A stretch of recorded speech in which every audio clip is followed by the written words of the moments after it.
and then we'll, if they log in, they can catch up. Okay, sounds great. All righty. I'm gonna share my screen. Well, welcome everyone. I hope you can you guys see the black boxes on the side of the screen? The black boxes? Is there like any black boxes or any? Sometimes Zoom, when you share a screen, and if you have that control panel or your participant list open, it'll show a black box. I'm seeing just your presentation. Okay, awesome. So we're going to work today. Yay. Thank you. Well, welcome everybody. My name is Dawn Faka. I'm the regional manager for WESST, Farmington Women's Business Center. And WESST stands for the Women's Economic Self-Sufficiency Team. I'm so happy to be able to connect with you all today, learn more about you and your business, and give you some strategies and tools and how you can revise your business plan as well as your business planning to help you prepare for COVID-19 recovery. So we're going to be talking a lot about the functions of a business plan, some specific components of the business plan, and things that you can do to kind of make those adjustments in your plan if you are pivoting services or products, or even things within your business and how you're conducting it as you navigate this recovery process that hopefully will not take much longer. I think we'll be in it just a little bit, coming down the downside of all this stuff. Of course, I don't have a magic wand or crystal ball that says, yay, tomorrow we're back to normal, but I don't think we're going to be operating normally in any function as we were, maybe 2 years ago. So we're all going to be doing business differently, and that includes WESST as well too. What we do with WESST, if you're not familiar with our organization, we do receive funds for the SBA to provide training, consultation, which is a one-on-one process that we do to help business owners as well as entrepreneurs start and grow their business. And we also have micro lending. So we have a very unique micro lending program through WESST, where we work with non-bankable individuals that have credit and counseling issues, basically request funding to start and grow their business. And so we have very creative ways in how we do that. So if you are interested in learning more about the micro lending program through WESST, we do have a session set up on I believe it's the 26th at 6 o'clock. I'm not 100% sure on the date, but I will send Michael a flyer on that. And if he would kindly distribute that to you all, and if you're interested in attending, we would love to have you learn more about the process that we do with WESST Lending. So I have lived in Farmington pretty much my entire life. I have a bachelor's in social work and a master's in public administration. And I've been with WESST going on 2 years. I started as a project coordinator, and now I am the regional manager, and I oversee San Juan County, McKinley County, and Cibola County, working on building partnerships, training entrepreneurs, and helping small businesses expand and grow. And so we are so excited to be able to connect with you today. And I want to just spend a little bit of time learning more about you. So if we could take a minute, and I'm going to stop sharing my screen so I can see everybody in the Zoom room. And if you just want to, share with us, either unmute your mic or in the chat box, just who you are, a little bit about your business. And we have a kind of a fun little game we play in our WESST world. It's what's your favorite sandwich? Mine is a Philly cheesesteak. So if you're more than interested in sharing what your favorite sandwich is, we would love to hear about that. So I'm going to start with Holly. She is the WESST program coordinator for the Farmington region. Hi, everyone. My name is Holly Patterson. I also grew up in Farmington. I left to the East Coast to get my bachelor's degree, and now I'm back here in my hometown to help wonderful small businesses grow and foster and thrive. I gotta say, one of my favorite sandwiches actually was there's a very famous deli in New York called Katz, and I love their salami sandwiches. It's amazing. So what else was the other thing, Dawn? What your business was? Oh, if I had a business, I guess it would be a creative entrepreneur as like a beater, maybe. I do beading freely on the hand. So, but thank you so much for coming to this training, and I hope to hear more about you guys' business. Thanks. Thank you, Holly. And then real quickly, I forgot to mention, we are doing this training in partnership with Gallup Main Street. So thank you, Michael, for your partnership and the collaboration today on delivering this training to you. So I'm going to have Michael share what his favorite sandwich is and a little bit about yourself if you'd like. You're on mute, Michael. Wow. I do that every time, and I always think, oh, I'm going to remember to unmute myself this time. And then I don't. And then I'm just like, so my name's Michael Bullock. I also have to admit, I grew up in Farmington, not Gallup, although I've spent a lot of time in Gallup, and I still live in Farmington. I'm here temporarily as an interim executive director, kind of helping Kara out with the Main Street project while she's on leave. And so we set these workshops up mainly to help local businesses during this time of weirdness. And I was the former executive director for Farmington Main Street.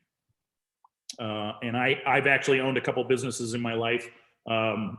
And I'm not going to go into that, but my favorite sandwich is also a deli sandwich. It's the Reuben sandwich. I don't eat it very often, but I really do like it. I also have a second favorite, which is the gyro sandwich. That's my second favorite. So I have two kind of very close. Awesome. Now I'm so hungry. The Reuben sounds really good right now. Yum. Thank you so much, Michael. Oh, you're welcome. Yeah, thank you. You're welcome. And then let's go to Dennis. Would you like to unmute yourself and introduce? Hello. Hi, my name is Dennis O'Keefe. I live here in Gallup. I've been here about, well, almost a quarter of a century now.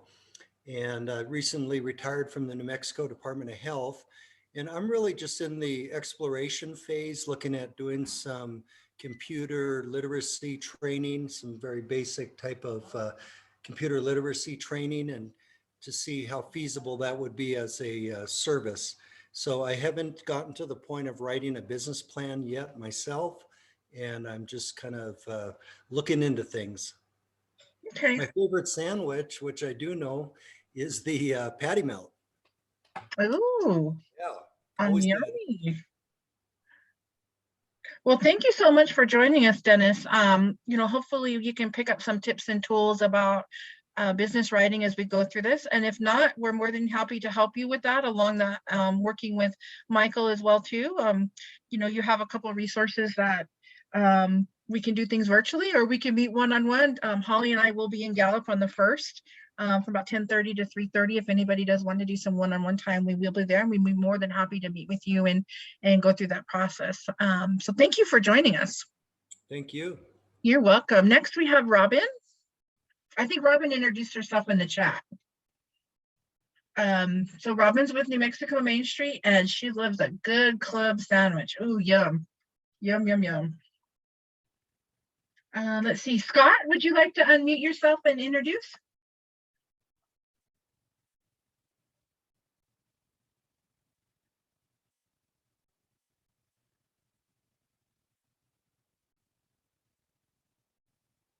Okay, well, if you want to introduce yourself in the chat, that would be great. And then we have someone with the phone number 505-899-9682. Are you able to unmute and introduce yourself?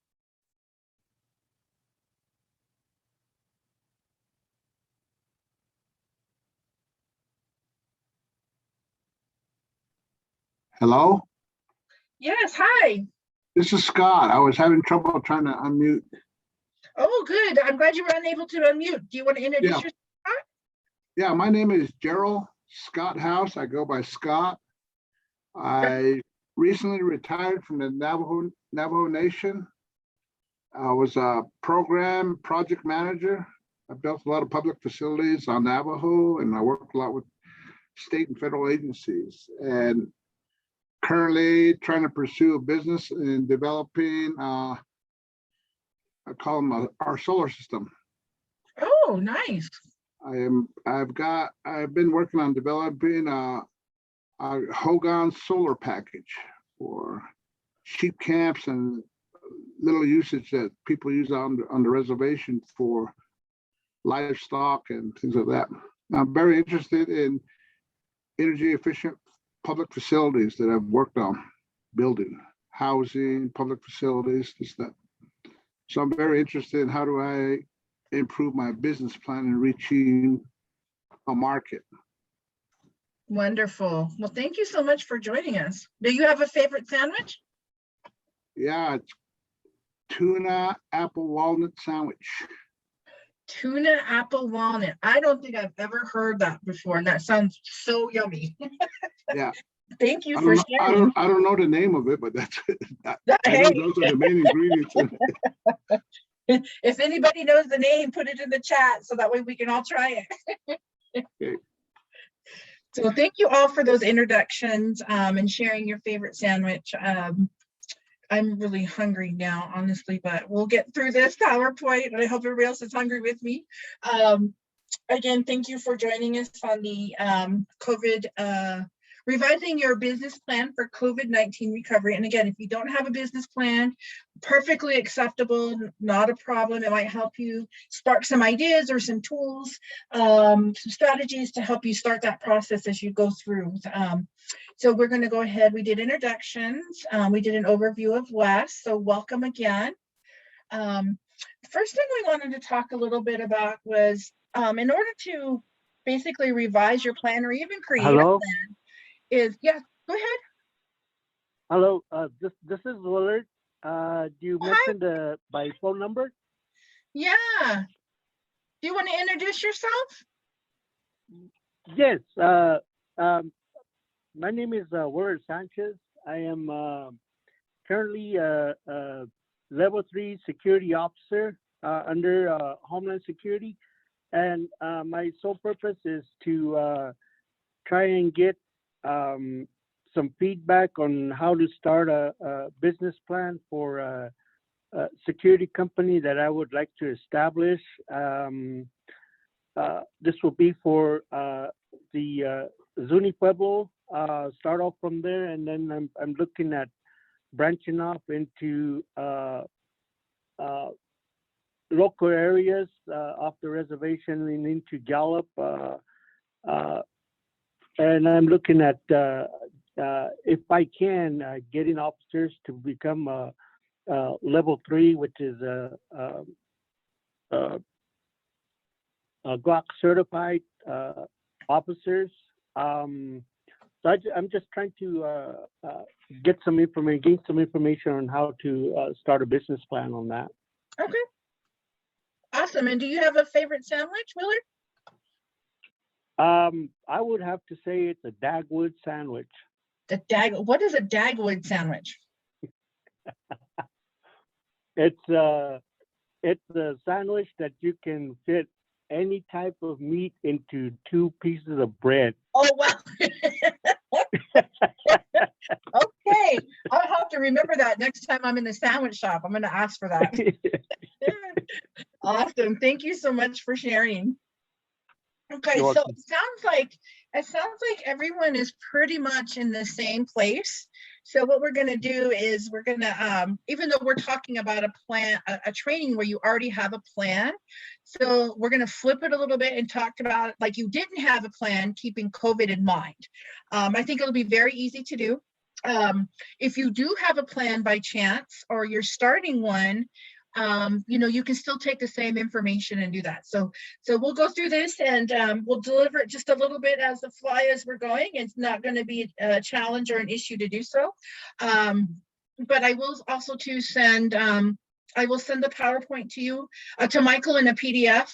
And then we have some tools that we can provide to you. And again, if you want to meet one-on-one with Holly and I, or even Michael on the 1st of June, we'll be in Gallup to help you along this process if you would like to do that. So thank you again for that opportunity. So really what you want to do before you really start your business plan, you want to do that business planning. So what we were going to have you do is kind of look at your existing business model, but you probably don't have one if you don't have a business plan. And of course, I'm making some assumptions, so please, stop me, put the questions in chat, whatever. So what we use through WESST is called the business model canvas, and there's 9 sections within that business model canvas to help you develop your business. The biggest piece you want to start with is, as you see right in the middle of the graphic, there's a sign that says, or an actual little dot that says start here, starting with your value proposition. And what the value proposition is, and it can be a little bit misleading in terms of the title of that section. It's not so much about the prices of your product or how much your business is worth. It's about the value of what you do. So what problem are you trying to solve behind that value proposition? So what is it adding to your business? And so that's a good way to look at it in terms of the value proposition. It's not about a financial concept around it. It's more about a problem solving thing that your business does. So one of the things you want to look at specifically that's happening right now with COVID is opportunities to generate cash. What can you do to do that in your business? Is it diversifying your products? Is it doing some social media marketing, creating new sales pipelines, looking at new relationships? Is there some partners in your community that can help you market? Are there new customers that you can build relationships with to help you generate that cash? And then also looking at ways to save money as you're going through this process, and when you begin to start to develop sales. Looking at new supply chains, that might be an issue for individuals, especially if you're, making handmade goods. There might be some issues with metal or leather or whatever that is not readily available, just because we do depend upon a lot of imports coming in for those types of supplies. New vendors, is there new vendors in your area that can help you with those materials, or even help you market your products and your business? That could be a vendor for you as well. And then looking at any type of new cost structures. I think a lot of businesses, specifically like WESST, in order to still provide the services that we needed to provide to businesses and entrepreneurs, is we had to pivot how we did business as well. And so that was no longer a face-to-face type service, which is what we heavily depended upon, was working with you one-on-one, whether it was through a consultation or we would do, face-to-face trainings and get to know you a little better. And, that process completely was out the window. And so we pivoted to a virtual world where we're doing services virtually, which is, it has its pros and cons to how we're doing that. You want to look at your pricing strategies too, to make sure that you're competitive and you're able to find new customers. And so as you're going through this business model process, and that's something we can work with Michael too, if you're interested, coming back and delivering a training on how to do a business model canvas and teaching you on how to take this great, wonderful ideas that you all have explained to us today and creating a model out of those ideas. We can absolutely do that if anyone is interested.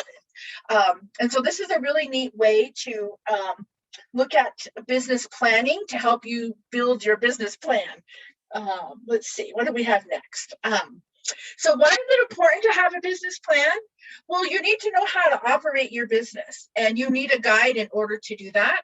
And it's really advisable that you have one, specifically if you are considering any type of loan packaging that you may need to open your business, to start your business, or even to grow it. if you go through WESST or even a banker of any of that type of sort, maybe you have a relationship with a community bank in your respective area, you would work with a loan officer and they're going to require a business plan as part of that loan packaging. And so it also is a great way to help you create a roadmap. And it helps you put action into place. And so that's really important. When you have that roadmap, you can take all these ideas and thoughts and stuff and put them into place. It's going to help you identify how to manage your business, how you're going to make sales. Do you need staffing? Looking at competition, who your competitors are, what future goals do you need? And these are all really key aspects that you need to run your business. Excuse me. And then it also will help you set those benchmarks for success. So setting some goals, strategies, those kind of things around marketing, around finances, those are all key components of having a business plan and a roadmap to operate your business as well too.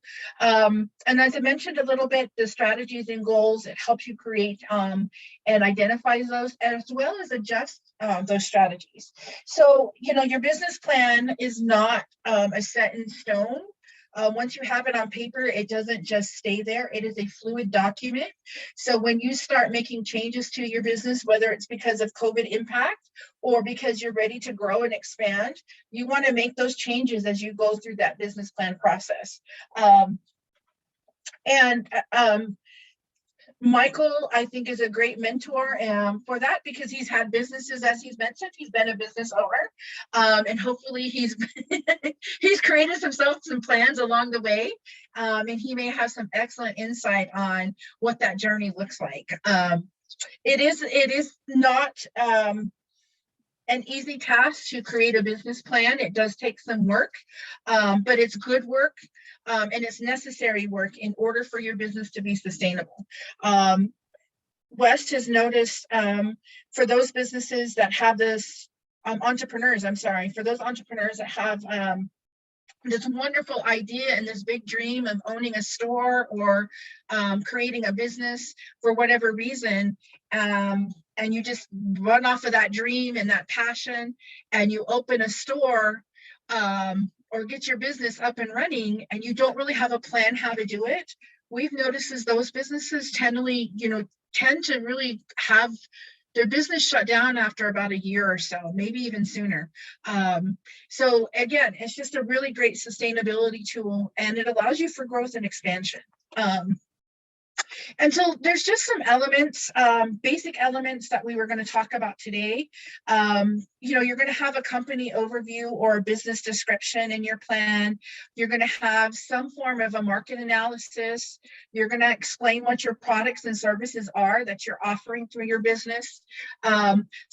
Inside your marketing analysis, you're going to have a marketing sales plan that talks about how you're going to market, who you're going to market to, what strategies you're going to use. And those kind of things, looking at your customer markets. We call them customer personas in WESST. Those are your customer markets. And again, that's something we can help you with if you need to create customer personas. You also will have your financial plans and projections and what that looks like. There's some other components that in the business plan that we weren't going to touch on today, but you want to be able to identify your competition and looking at what that looks like. You also want to look at the management of the business and how you're going to manage your business in your plan. And then also too, if you are planning on seeking any type of loans or funding for your business, you will need to have some information on what that's going to look like. So what needs are you going to need for your loan? How much is the items that you need to purchase for your business are going to cost. And so you would have some information about a loan breakdown and kind of an analysis and somewhat as well too. And then really what's important to you is the goals and futures of your plan. And so since we're not really talking about recovery, it's a good idea to, think about, what happens if this, I start my business now, we're in the middle of a pandemic, kind of coming out of it in some ways. what happens if I open my doors and I don't have a plan to deal with the crisis? And so that's something you might want to think about in your business plan, is addressing, what's happening with COVID and how you plan to strategize around those challenges that potentially could impact your business. And I'm going to we have a client here in Farmington. He is a new business owner. He opened his doors in November. He started a bait and tackle shop. He opened his doors on Friday the 13th of all things. And he received notification from the state of New Mexico that he had to close his doors that following Monday. And so he literally opened and was open for a day. And, luckily he had a plan in place to where he could pivot and offer curbside assistance, offer phone orders, those kind of things. So he did have a plan in place, because we did talk about that was going to probably be something that was going to be up and coming for him at some point. And so he did include that planning as part of his business plan. So that would just be something of encouragement to think about when you're looking at these elements of a business plan. Okay. So when you're crafting your business plan, not so much for revisions, but if by chance, if you have something already in paper, you would look at how to adjust the business plan, how to actually create your business plan. And then, make those arrangements as you need to go in those revisions through the planning process. You want to be able to describe the problems of your products and services. Throughout your business plan, you want to identify your marketing strategies. How are you going to retain new customers as well as find new ones? And then again, who is your competition and what are they up to? Did your competition make any changes along the way into their business as we are in this pandemic? And then look at what are they doing better, not only just as through the lens of a business owner, but what are they doing better to be able to keep their sales going and keep their customers and their clients and their doors open during this pandemic as well too. Any questions so far? If you have a question, go ahead and put it in the chat and we'll check in periodically and see if anyone does. So another component that's really important, and we've talked a little bit about it, is the marketing analysis and why that's important to have that. You want to be able to identify any marketing strategies, whether they're new and existing, and how do you improve on those existing marketing strategies that you have right now. Maybe you're currently developing those, but identifying any new ones that you may be able to create and put into your plan. During this COVID crisis has caused businesses to surge online, and sales strategies are really, really important in identifying in that plan and how you're going to market your business and use those sales strategies to make a profit. You want to look at how can you establish an online sales approach in your marketing analysis, and look at, are you ahead of your competitors? Or are you behind your competitors? Where are you at in terms of the relationship with them at this given point? And how are you going to move forward so then you can do better than what your competitors are doing? That's part of your market analysis as well too. And then I cannot stress enough about research. This is all going to be part of anything that you do as you develop, as you go through this process, whether it's even just the business plan process or just the whole development of your business. You want to research whatever it is that you're working on to make your business sustainable and to where you can set yourself up for growth and expansion. So when you're looking at your marketing analysis, you want to look at how you're going to distribute information, particularly creating methods on what kind of information do your clients or customers prefer? Is it more of a transactional process where they prefer just to go to your website and purchase goods and services there? Or is it more informational where they're going to use social media to find information and then connect you to your website or maybe your online store to where you use that as your cash register? And so that might be some things that you may want to consider when you're looking at how you're going to market to those groups of people. And then really looking at what is your industry like now? Is there room for, for you to open a business in this industry, in this sector? What are the growth projections? What are the profit projections within the next 5 or 10 years? And again, looking at those distribution strategies, is this some way for you to, have this idea of a retail store or even a larger company or business? But maybe the market is not really handling that right now, or maybe you don't have the finances that you need to have those distributions in that industry. And so maybe you need to scale down smaller and use an online store or smaller type vision to expand and grow your business that way, and using it as a springboard. And you'll be able to identify those things as you go through the research process of that.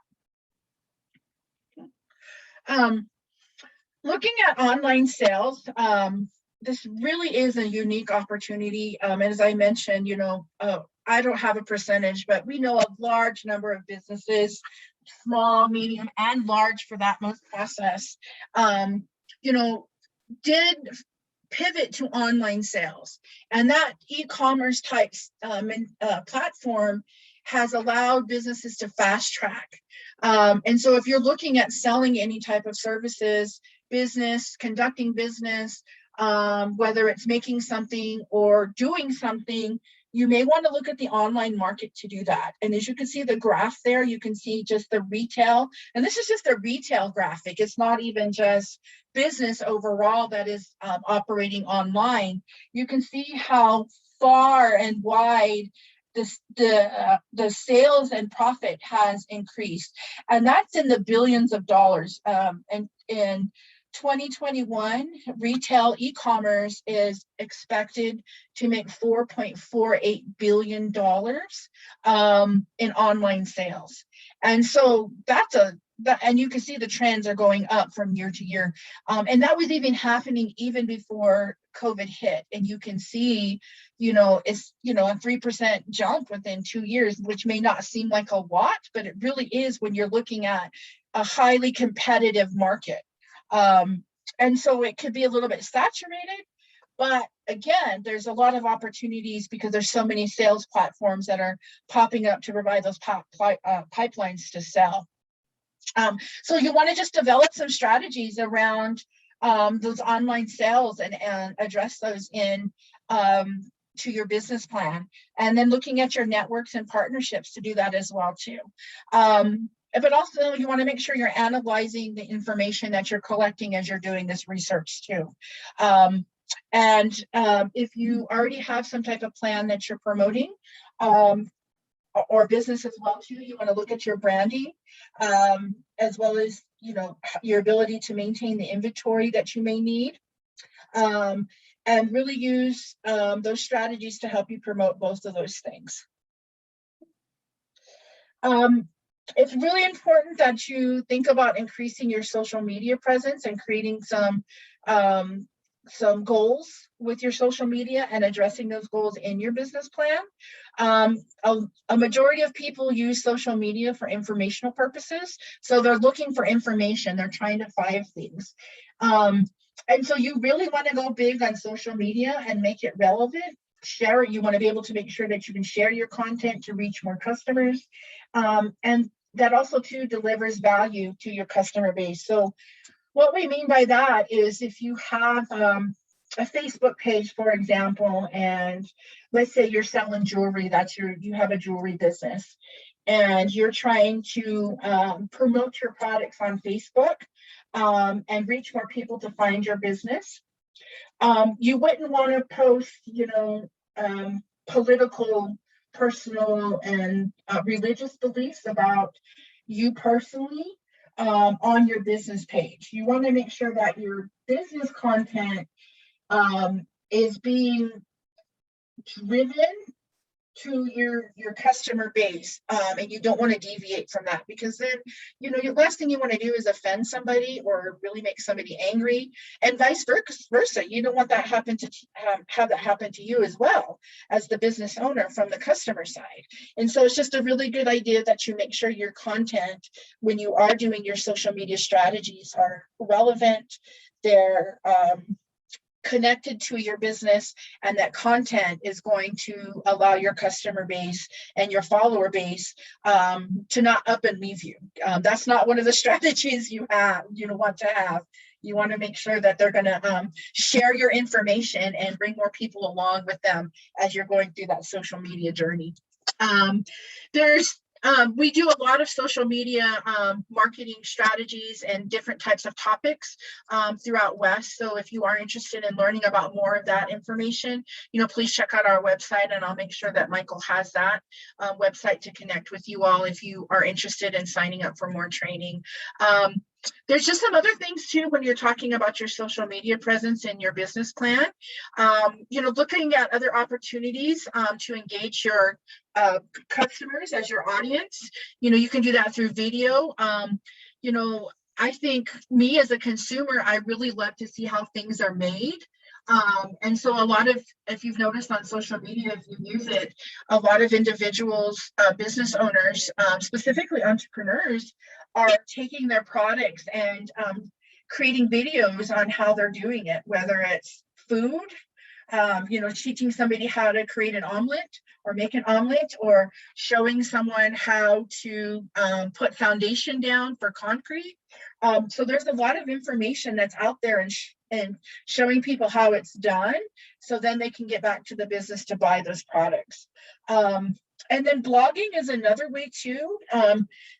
It also is a great strategy for social media and getting people to follow you on your Instagram or your Facebook, or even putting stuff out there on storyboards on Pinterest is another one as well too. That's really great. And then using your analytics, if you have social media, to help you identify where you need to do better and what's going well, and putting those strategies into your Facebook. Not your Facebook, your business plan. I'm so sorry. Is there any questions about the media so far in marketing?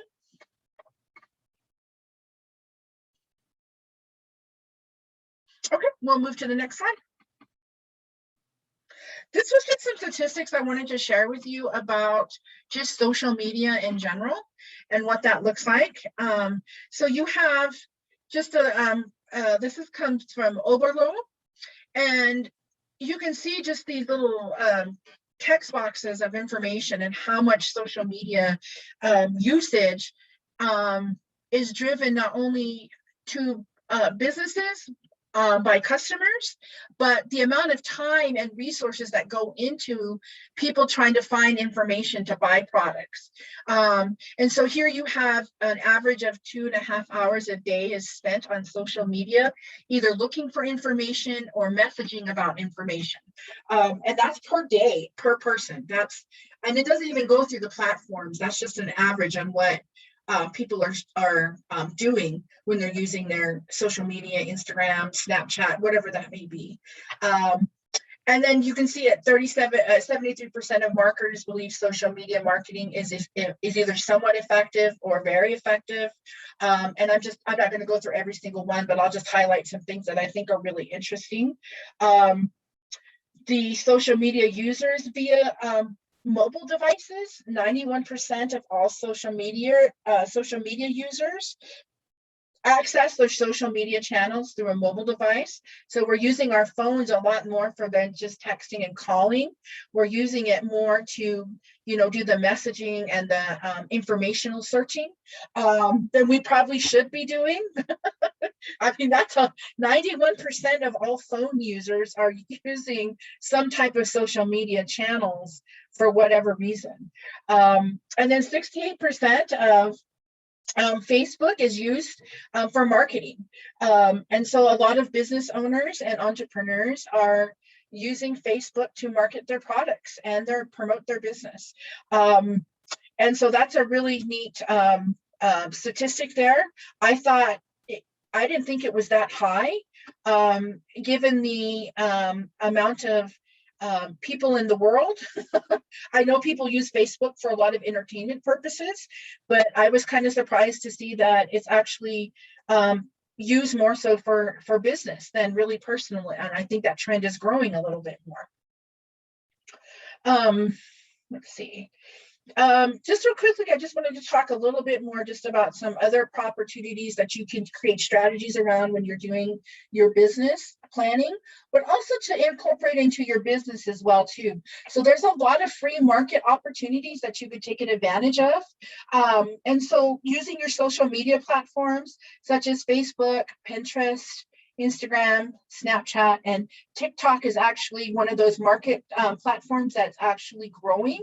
And it's moving more out of the entertainment kind of stuff, and more so towards marketing products and businesses for services.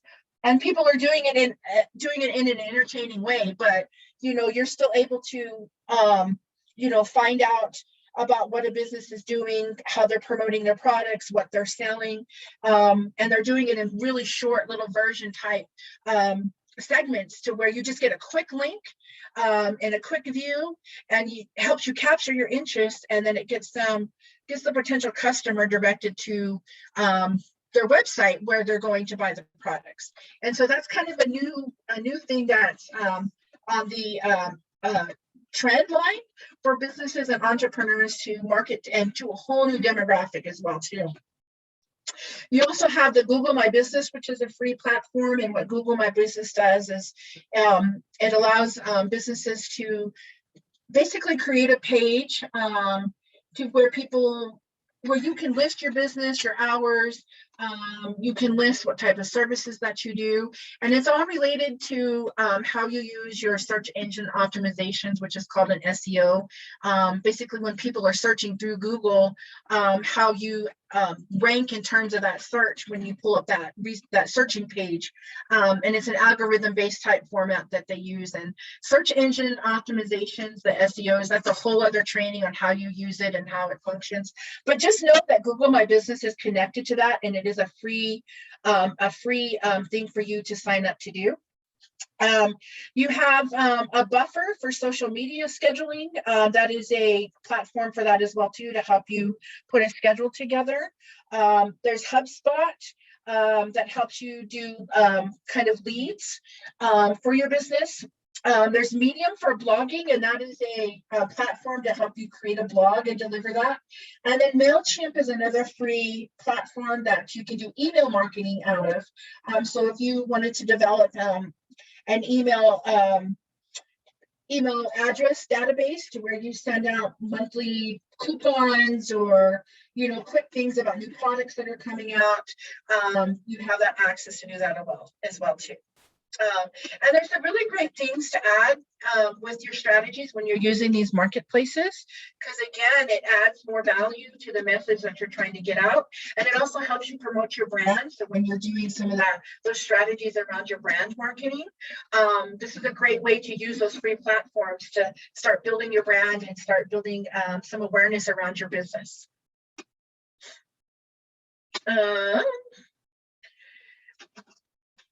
So now that we moved out of the marketing, and I'm sure you guys, your heads are just like, whoa, I have to do all that. It's a lot, the marketing and the marketing section of a business plan. There's a lot to it, but it's fun at the same time because you get to be creative as you go through that process as well too, I feel. But jumping into another very important part of the business plan is your financial plans and projections.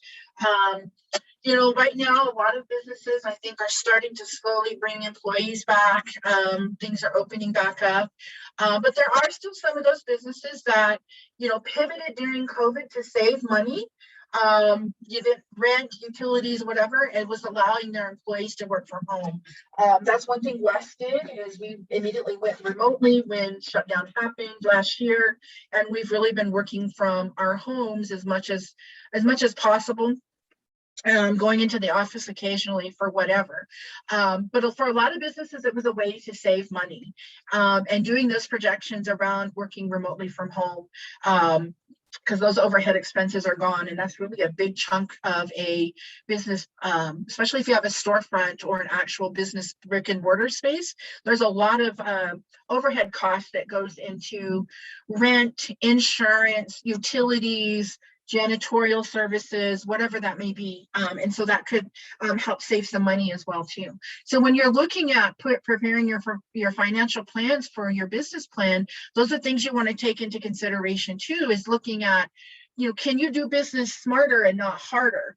And looking at those cost saving things and creating some strategies around that. You want to look at too, it also is, if you plan on having employees, what are some motivating things that employees may need to do, and what type of monitoring needs to happen? Do you need to install specific computer software now because you've went to a virtual world, such as Zoom, for example? There is a free platform for Zoom, but it's not that well to use when you're conducting business. So there is some fees for that. So that may be one thing that you want to look at. If there's any new software, if there's any type of tools that may be required to work remotely from home for your employees, if that is one of those financial things that you want to do. But also too, when you're looking at your business plan and how you're structuring your finances, what equipment do you need? How much is it going to cost to insure the equipment? Are you going to have vehicles? What type of insurance do you need if you have a brick and mortar? If you have an online store, what are you going to need for the online stores in terms of inventory? So there's all kinds of things that you have to look at with your financial plans and strategize around that. You want to always assess the financial and operational risks in those plans.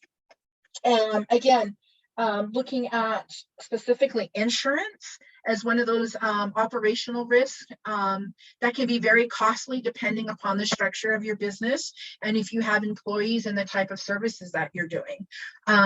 You want to look at any type of financial plans when you are looking to apply for loans. When you're in the loan planning process, it's a good idea, and specifically for WESST, we will require a cash flow analysis and looking at a 12-month projection of how much money you're going to have on hand at the beginning of each month and how much you've spent at the end of each month. And so those tools are going to be really important as part of the financial planning process as you go into a business plan as well too. If you currently have any type of business loans, I don't think anyone does, but I may be making some assumptions that I shouldn't. Looking at any type of modifications that you could make and working with your lenders on reducing some of those costs and reoccurring payments on a monthly basis. So that would be a good idea to think about as well too. And also too, if you are planning for a loan and looking at the financial plans, how much can your business handle in terms of the loan amount and the loan term amount. So you don't want to get stuck into a 30-year loan where you're paying, $700-800 a month for the next 30 years. That's something you want to research and really identify in the plan as well too. Cash flow management, I just wanted to talk really quickly about it again. It is a tool. When you're in the startup phase of your business, it's more of a projection because you really don't have any sales yet. So you have no cash flowing in and out of your business. And so at this point, it would just be projections, but it is a tool to help you manage not only just the day-to-day financial operations, but also to the growth and expansion. So you're able to take this cash flow management tool and look at peak periods throughout the year, specifically during holiday time, that's for some businesses, that's the time that they make money. For other businesses, that may be the springtime because maybe you have an outdoor business, you're in outdoor recreation, landscaping, construction. Those would be times where you would want to project more money and use that tool to identify some of those strategies in your business plan on when you need to hire more people or when do you need to reduce your inventory. So those are things that the cash flow management can help you make those identify some of those strategies and address them in your business plan. One caveat: the cash flow management does not create miracles. I mean, you still have to make more money than you spend. That's That's what we call a profit. And so it's really important that you understand that even though you're making these projections throughout this process, it doesn't guarantee that you're going to make more money. It's just helping you identify when to do things and when not to do things. Okay. And also too, the other important thing about the cash flow management is that when you're looking at the actual tool itself, is you'll be able to see when things are kind of trending downward and when things are trending upward. And so that is a time for you to take action and not wait for when it happens. So being proactive and not reactive. It's a good idea to use their cash flow management for a quarterly period, which is really 3 weeks. And again, when you're using your business plan process, identifying those quarters where you're going to be projecting growth and revenue, and those quarters when you may have to pull back on certain things. And so you want to manage that. You know, you want to manage it on a daily basis, honestly. But for business planning processes, you know, looking at quarters, as you're going through those strategies and developing those ideas and goals that you're setting in your plan. And then the other important thing too is just to make sure that you're just updating regularly any of those decisions that may affect your business, especially when it comes to your sales, your profits, your revenue. You want to make changes as quickly as possible. So even though we're talking about a new way to start business, if you were in business, you know, you would want to quickly, what we call pivot or make changes to that business quickly, but you want to make sure that your business can handle the financial needs that come with those pivots. So, you know, for example, restaurants, when the restaurants got shut down, you know, it was basically all you could do was either curbside or drive-through. Well, some of the mom and pop kind of restaurants didn't have those capabilities, nor did they have the money to redesign their kitchen or reconstruct a wall or redevelop a new whole parking lot to have their business pivot to a drive-through. I mean, that just wasn't financially realistic for them. And so, you know, that would be something that you would have to consider if those changes were to happen. Do you have the money to make it happen? And also, too, do you have the capacity and infrastructure, meaning the staffing, meaning now that if you're expanding, do you have to have a larger parking lot? Whatever those things may be going into that. Okay? It may be a whole new menu because of your supply chains being affected as well, too. I just want to give an example of a cash flow real quick. And the cash flow, this is just a 4-month example. This is what it would look like if you were to, you know, put one together and use it. And as you can see, these are all the expenses. What month is this? I'm sorry, my screen's covering it. January, you could see all the revenue that's coming in. You can see all the expenses are going out. And you can see at the bottom here at the end of the month, this is how much money they have on hand, which is a little over $1,100, okay? And as you go into February, you can see, you know, their sales were not that, you know, doing that well.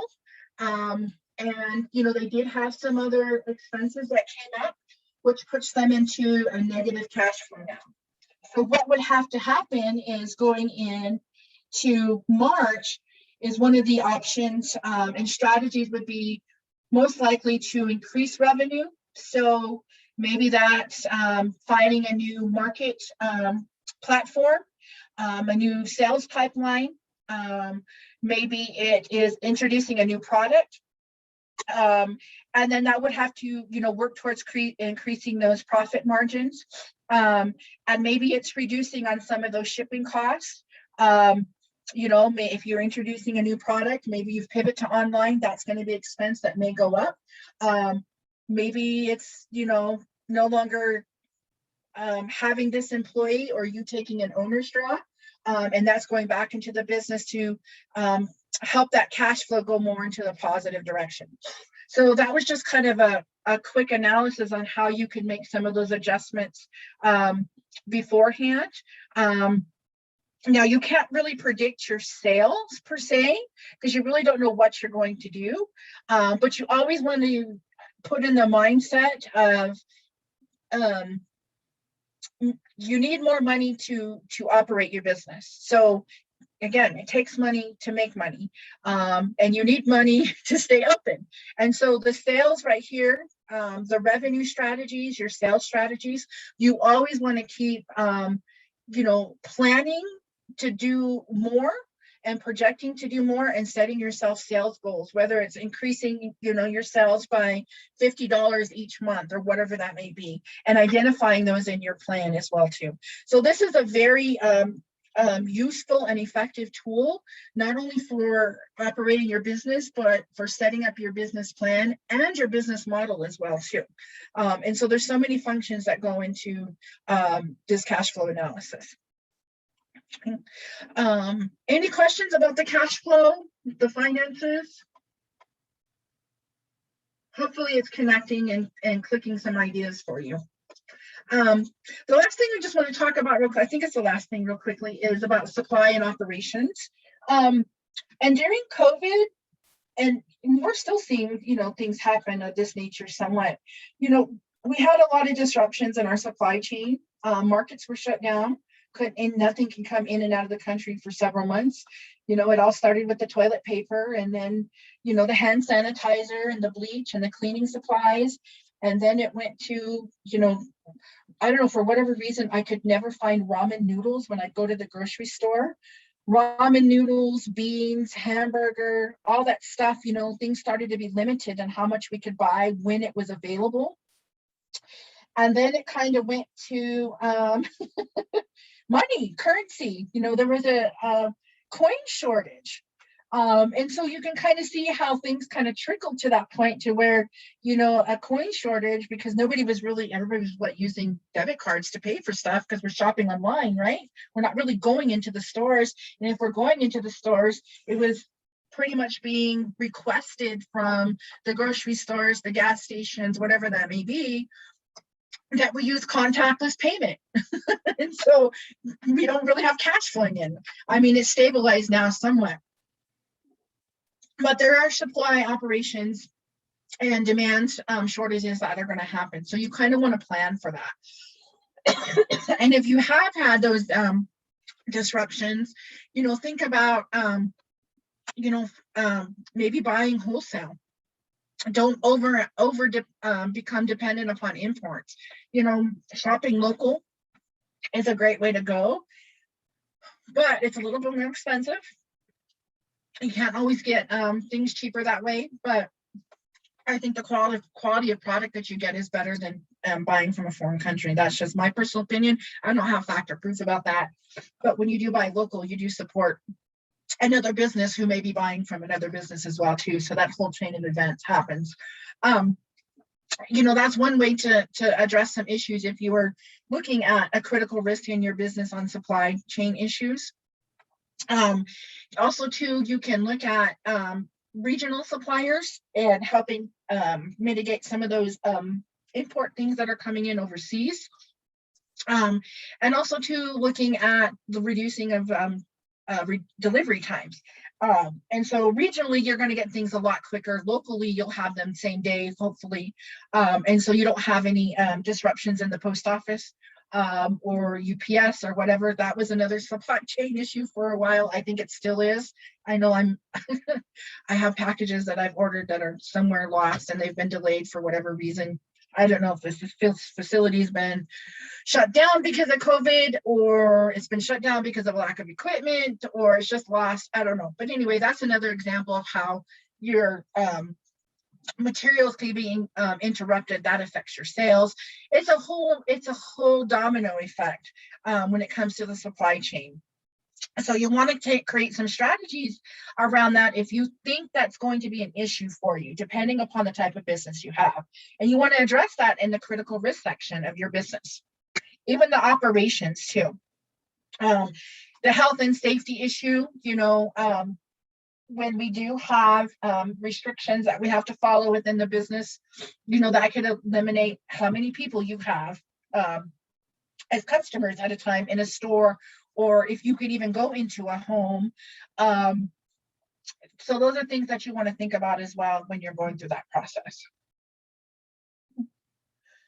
I'm not going to spend too much time on the products and services because you guys pretty much described what you're doing. But think about your growth and expansion when you get to the section of talking about the future of your business.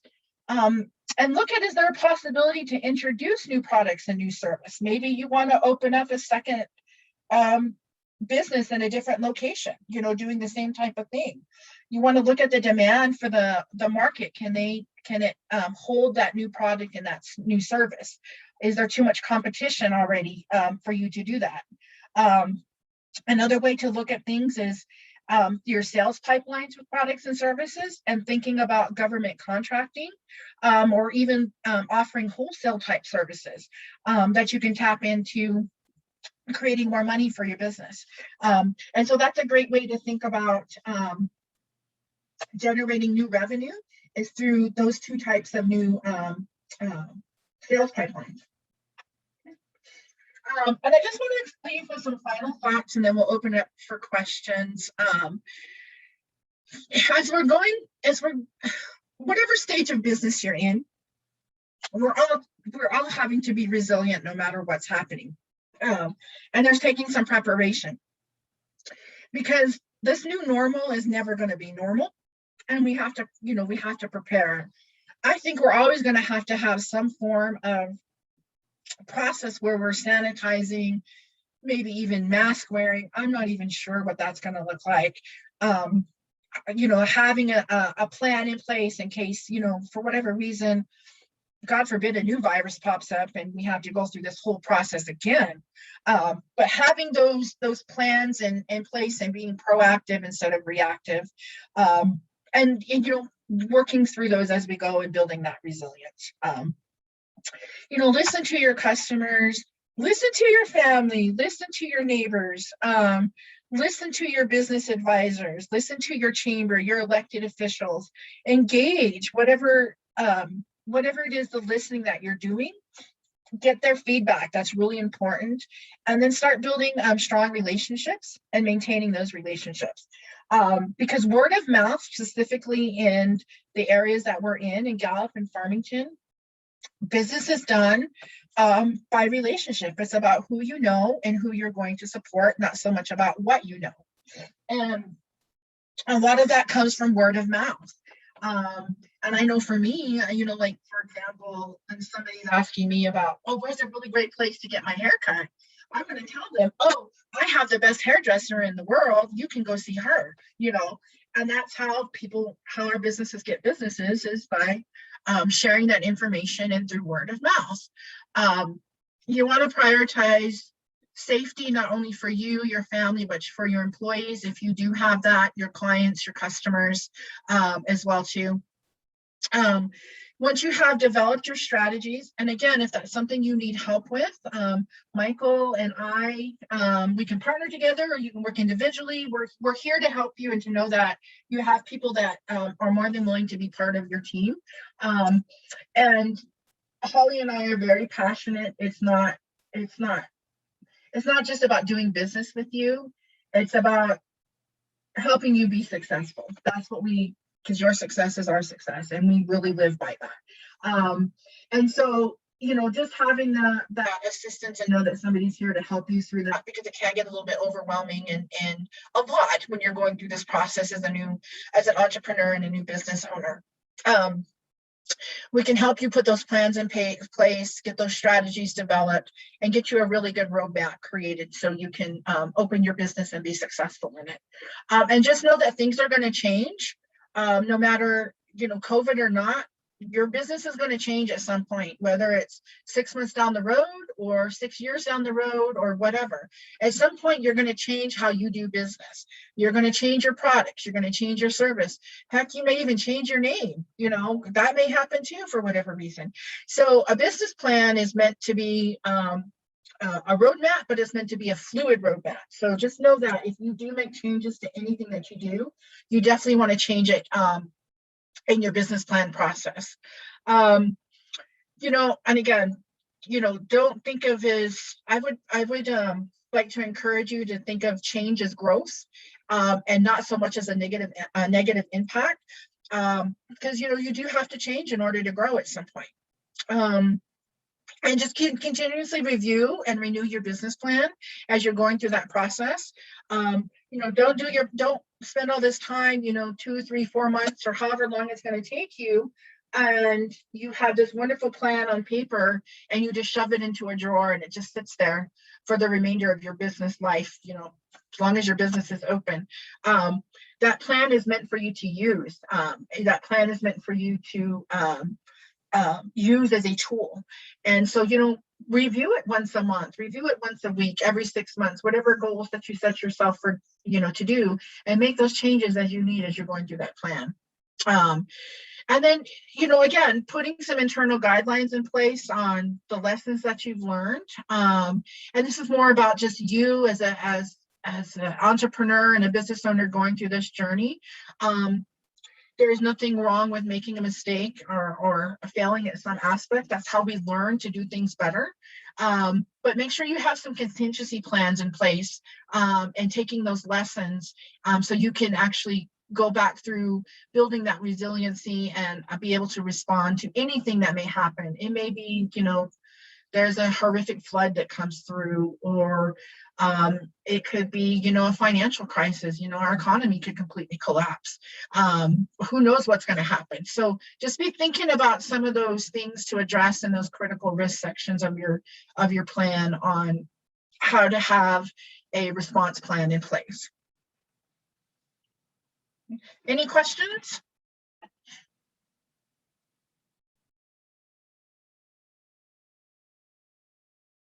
Anything we need to clarify?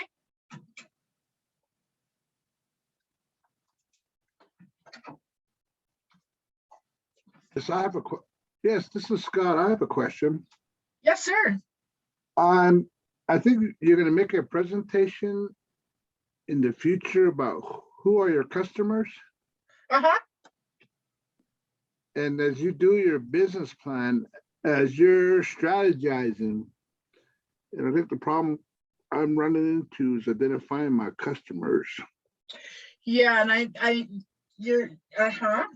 And I mentioned about the brief little title of a customer persona.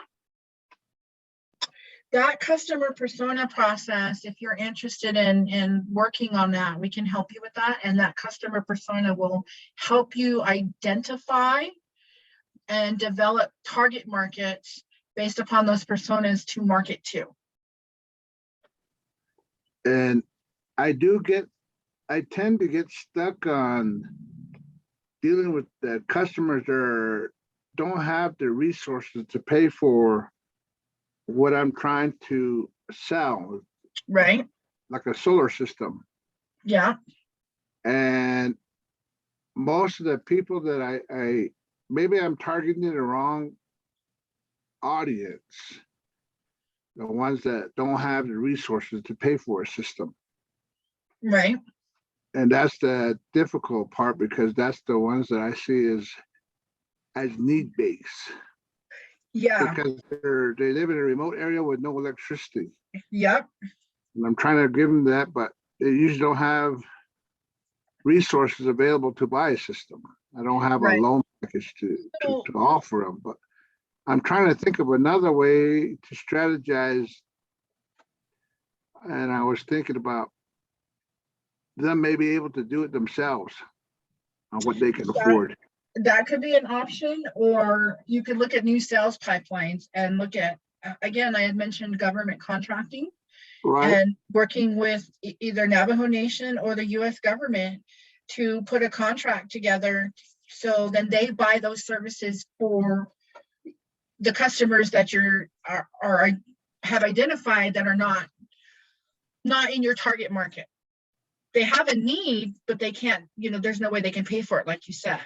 But is there another pipeline to where, again, maybe Navajo Nation might be a partner and a person to do business with, to where they buy that solar system from you and contract with you and pay you to install those. That might be something you want to strategize and look at as an opportunity. The same way with the U.S. government. There's going to be some new things coming from this administration, and I'm not trying to get political, but there's going to be some new things coming on on infrastructure. That may be something to consider and work towards that. And I think you're touching on the base that I'm very interested in, because trying to work with the government to buy the system and then maybe being able to install it would be ideal, but there's like a monopoly from the utility industry, which I run into. Yeah. Because they're able to buy the product that they get wholesale. Yeah. Mm-hmm. And then when I'm trying to buy it, I have to buy it retail. So maybe I'm trying to figure a way to get the product wholesale, or like you were saying, through the government to pay for it. Yeah. And then Yeah. it's my stumbling block, so to speak. Right. And that's going to be, part of those strategies and research. And like I said, if you want to meet when we're there, we'd be more than happy to, and we can even meet with you virtually. And Michael may have some ideas as well too. We do have some government contract training coming up that you might be interested in attending and learning more about, that can help you make that decision if that's the right avenue for you to move towards to. But remember, you also have customers. There's also other customers that you may be able to tap into as well too. Your passion may be, this is my passion and this is my focus, but you have other target markets that you don't want to isolate your business from as well too. And I do believe I was looking at the Gallup Main Street as being a hub to do that introduction. This is a product that is out there on the market, and to that main part of Gallup where they're doing construction, maybe to have exhibits powered by solar. And a good idea, I was thinking like maybe snow cones. Oh yeah, that's a good idea. Or balloons. I mean, something that just shows that product and they say, wow, that looks good. And then from there, promote it that way. And I think it's that partnership that we have to build in with Gallup, because Gallup is the hub center of the Navajo Nation. You're absolutely right about that. And if we try to keep it that it goes out in the remote area, it's not going to touch your base because you don't have the customers. Yeah. But if you have the customer coming into Gallup and start seeing these things of alternative sources of energy, how it can put together, it buys an interest from them to, hey, I can buy this product. And probably the best product, the place to buy that product is either in Gallup or in Farmington. Yeah. And because those are hubs. And we don't see enough of that. That's why I was bringing it up. And I was trying to think strategy. And it goes back to the business model canvas. Let me go back to that and I'll show you what I'm talking about. It's all back to, sorry, I hope I'm not making anybody sick by going through this really fast. It all goes back to your value proposition. What are you trying to do and what problem are you solving? And so that's probably where you have that identified. Now you have to sell that to your customers. And through that planning process, you'll be able to do that and creating those strategies. And like I said, you have, don't struggle alone. Like I said, you have people that can help you through that process. And if you want to do that, we're more than happy to help you. Like I said, Michael's there. We're here virtually. We'll be there. Yeah, so just reach out and let us know if we can do that. But again, that value, like what is that value of what you're trying to do is going to be really key to what you just described, and making people buy into that value. And is this PowerPoint going to be available? Yeah, I will send it to Michael. Absolutely. Okay. Yeah, I'll make sure that you guys all get a copy of it. All right. That was the question I was just bringing up as you set up this business plan. You have a business plan, but if you don't look at it and update it and get in with the new trend, especially with COVID, that's something that we need to look at, because I see a lot of the problems with the COVID on Navajo was the lack of water and lack of power. Yeah. Especially if you have, the system I have is just a small system that can power up a cell phone or power up stuff, but at the same time, there's also put a refrigerator with it, a small portable refrigerator. And that's think why I about was the call- health. Oh my gosh, Right. yeah, yeah, even the health benefits that come with that, you know. Yeah, Yeah, and that may be part of your value proposition too, because now, you know, because diabetes is horrible in the Navajo Nation, right? Because right, of yes, a lack of refrigeration for fresh and healthy foods. And that right. could be part of that value that you're offering as the proposition. You know, so not only are you solving a water issue and an electricity issue, but you're also, you know, helping solve a health issue too. Right. And how do you put it Yeah. all together, I guess, is the main strategy, because there are Yeah. spin-off from every one of these issues. Absolutely. Yeah. Okay, Awesome. thank you. You're Thank so you. welcome. Keep up the good work. You got an amazing foundation you're building. Okay. Any other questions?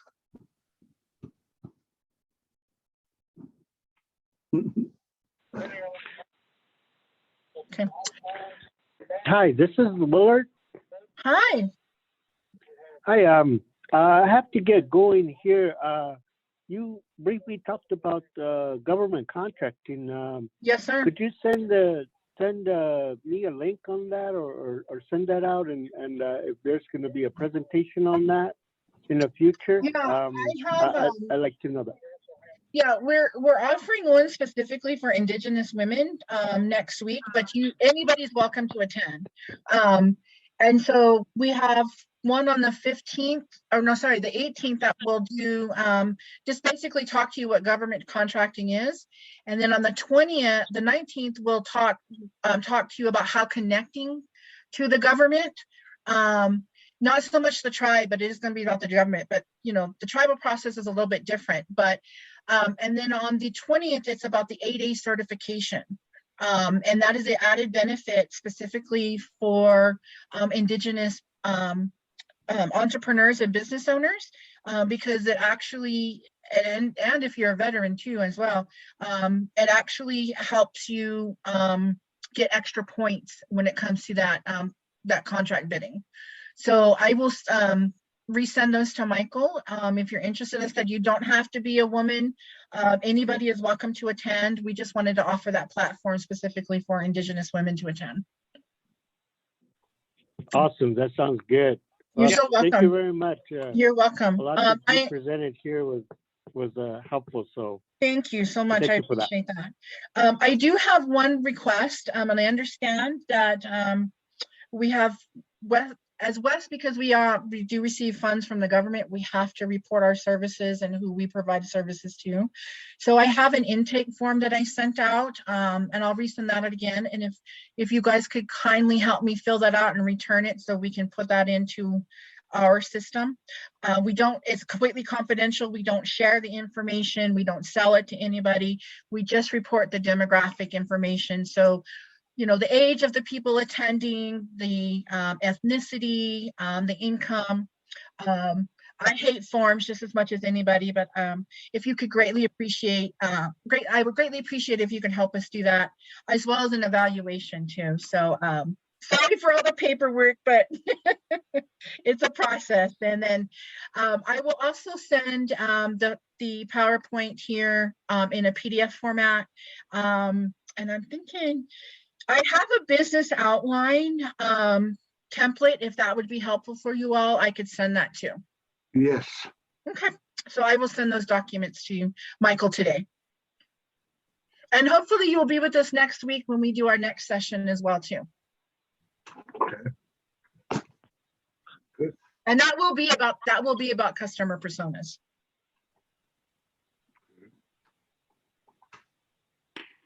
Awesome. Yeah.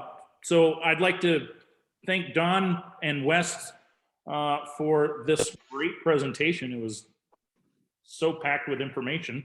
And I will make sure that I get all those things sent out to everybody. And I actually have that workshop you were talking about, but if you want to resend that to me, Yeah. I can make sure that everybody gets the info on those, because those sounded like really great workshops. So Yeah, we have a facilitator from the SBA. She's been doing this work for 35 years, and so she's very knowledgeable on how, why, all that kind of stuff about government contracting. Yeah, so it's an absolute great opportunity to boost sales revenue and have a new pipeline for you as well too. Awesome. And this could be any industry. They do all kinds of stuff. You wouldn't believe all the things that they do with the government. So lots of business work. Like I said, Navajo Nation's a little bit business in that, a little bit different in that process, but you know, it could open some doors for anyone. Yeah. Okay. Well, thank you all so much for your time.